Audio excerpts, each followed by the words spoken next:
After the Prime Minister bypassed their demonstration in front of the House of Assembly on Wednesday, members of the Bahamas Nurses Union took their protest to the Prime Minister's doorstep. The group descended on the office of the Prime Minister early Thursday morning. The move resulted in the union's leadership securing a meeting with the nation's chief, but that didn't come without a fight. We're very disappointed in the Prime Minister of this Commonwealth of the Bahamas. Bahamian people, this is how you're going to be treated. You're no better than none of us, all right? Remember that. You are no better than none of us. The day how they treat us here today, that is the way how you're going to be treated. And this government must go. That was the candid response from the Nurses Union president after she was informed that only the union president would be allowed in the office of the Prime Minister to meet with the PM secretary. Dozens of nurses gathered outside West Bay Street office in hopes of scoring a meeting with the Prime Minister. According to the union president, when they arrived, there were few law enforcement officers in sight, but as time went on, more showed up with barricades.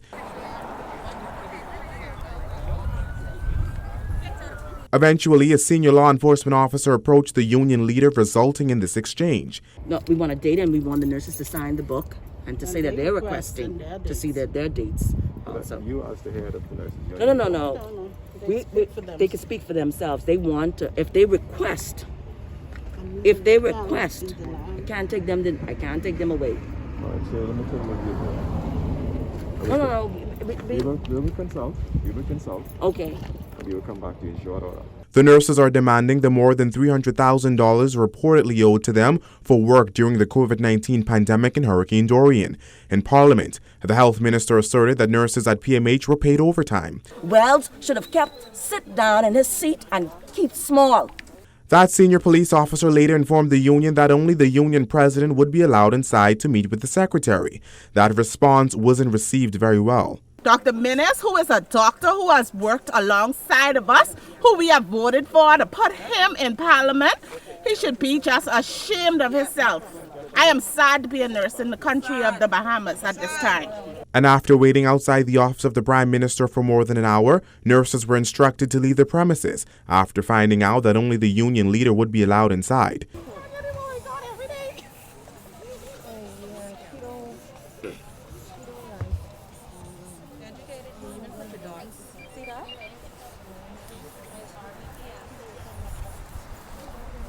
Make sure you get the P and the D. That's what they do that here. Eventually, Williams and her general secretary were allowed in to meet with the Prime Minister's secretary. The conversation is that the Prime Minister will see us. And we're going to meet him at Cabinet right now. To that meeting with the Prime Minister, Williams told the Nassau Guardian that he gave his word that he will pay the nurses by the end of this pay period, even if that means he won't receive a salary. Reporting for the Guardian News Network, I'm Berthany McDermott.